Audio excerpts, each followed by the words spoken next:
tayo sa ating final topic. Ano naman to? Yung final topic natin, X ba yan? Men. X. X-Men. Tungkol sa X-Men. Isang X lang. Ano X? Ano So, yung X-Men? X-Men na 97 trailer is na-drop na. So, how do you feel about it? Kasi, lalo na, di ba, nung tinabas yung trailer, yung original theme song. Okay, sorry. Diba? No copyright Ano? intended. Biglang inan. What do you feel about it? Ako nung last podcast natin, ako yung nag-open up talaga nitong... Kaya nga, dinagay ko kayo. Oo Kasi nga, excited Kasi ko. excited Oh, talaga dinagay ko ako. kayo, no? Sobrang natuwa ako nung nakita ko. Sobrang Batak mo.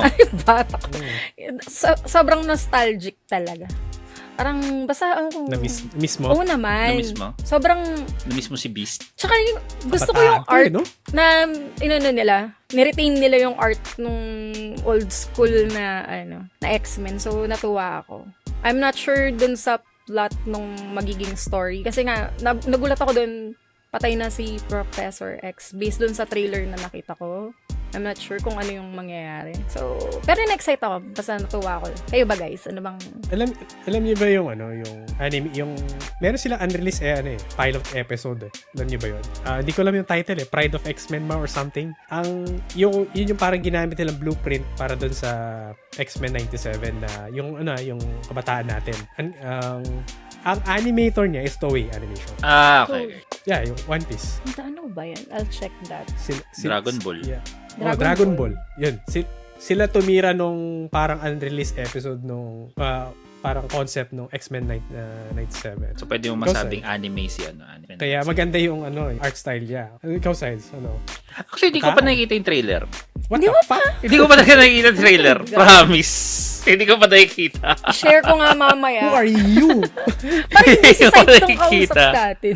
Kaya nga Ano ba yan, Hindi ko pa Site? nakikita. Promise. Okay, base na lang natin sa information na merong X-Men ulit na base sa childhood na X-Men na napano natin. What do you feel about it? Hopefully, maging pa rin. Maganda kasi yung maganda yung kung pinag-usapan natin yung original, mature yung yung kwento nun As in, sobrang mature nung mga yung mga story arcs niya. As in, talaga. Hopefully, matuloy-tuloy nila yung ganong style.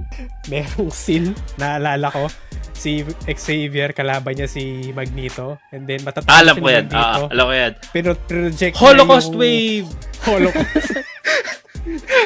Holocaust I don't wave. think Remember what No happened to you. Jesus. Hindi mo na pwedeng gawin to ngayon. Mga ganong concept. Sa tingin ko medyo... Pero heavy ang stories ng ng X-Men. Even sa comics heavy naman talaga yung mga stories. So hopefully Yung luma. Kumusta kaya yung bago? Ako kasi wala na akong information about dun sa mga bagong comics ng... Hanggang the end of X-Men lang ako Magulo na masyado yung X-Men sa comics ngayon. As in, magulo na. Last na nabasa ko yung naging asawa ni Scott, si Emma Frost. Emma Frost. Yep. Ay, ako din yun yata yung alam kong story. So, makapal na book yun Naalala ko yun Nirap ko sa office mate ko. Pero yan, to. Tas di mo na binalik. Nostalgic. Binalik ko Sayang. So, naghahanap nga ako ng ganun. Gusto kong bumili ng ganung book ulit Para lang mabasa Nabasa ko ng mga nandito ko. Oh my God. Ay, kayo ba? May tanong ako. End of X-Men ba yun? Yung sa'yo, yung tatlo? Tatlo yun, di ba? Trilogy? Ang meron ako yung yung kwento na after ng House of M. Yung dahil kay ano ba to? Kay Wanda Maximoff. Yung No More Mutants. Technically, end of siya. Yung theory ko sa Marvel Universe Ano yun? Anyways, pero ano yung tanong mo Hindi, may tanong ako. Nung bata kayo, nagiging comics Ito tayo. nung bata kayo, sinong character yung gusto nyo? At sino na yung character na gusto nyo ngayon? Ngayong... Wolverine.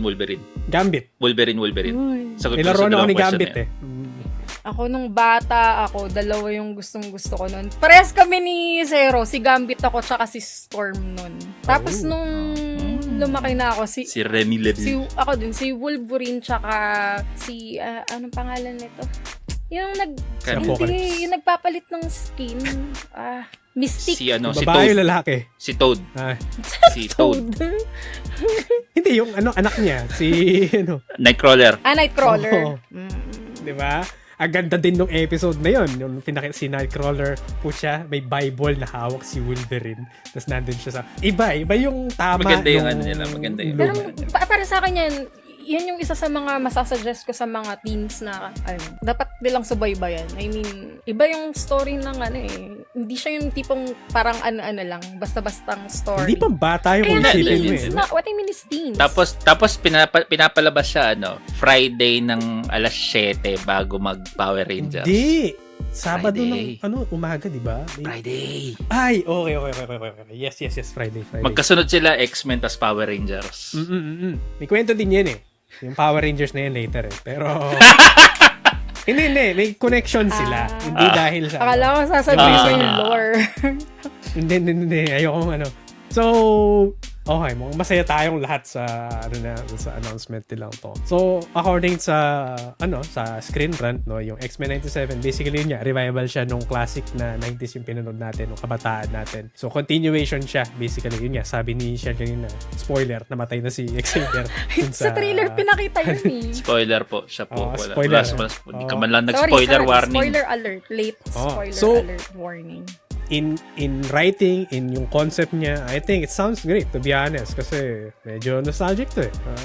Pati yung music and everything, medyo okay, ang ganda eh, nakaka-hype eh, nung una nila nung nakita ko yung trailer, napapangiti ka eh. Ako same, I was fine. Naaalala mo yung mga kabataan mo na itong laruan na to, inagaw mo sa kapatid mo kasi iba pala yung memories na naalala. Ay, naku. Ay, tayo dyan eh.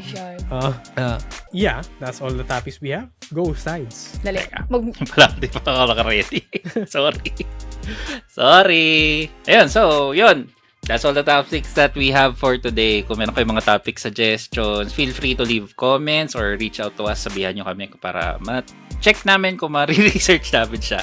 If you'd like to support us, you can follow us, like, comment, or subscribe depending kung anong platform kayo nagpa-follow. Meron sa YouTube, meron sa Spotify, meron sa TikTok, di ba? Meron Meron TikTok. TikTok. Yes. Yes, TikTok. Tapos, syempre sa Facebook. Ito nyo Tapos, to join in discussions, again, we're available every Fridays or Saturdays in the Pinoy Gamer Discord, tsaka sa Twitch, where we do yung technically to live recording to. If you'd like to be our guest, just let us know so we can arrange it. And kung gusto nyo yung mga shoutouts, comment lang kayo ng comment sa mga videos and we will give you shoutouts at the end of each segment. And yun, I would like to introduce our host. So, ako muna sides, 50% girl dad, 50% stay-at-home husband, 100% geek. Bye-bye, and thank you.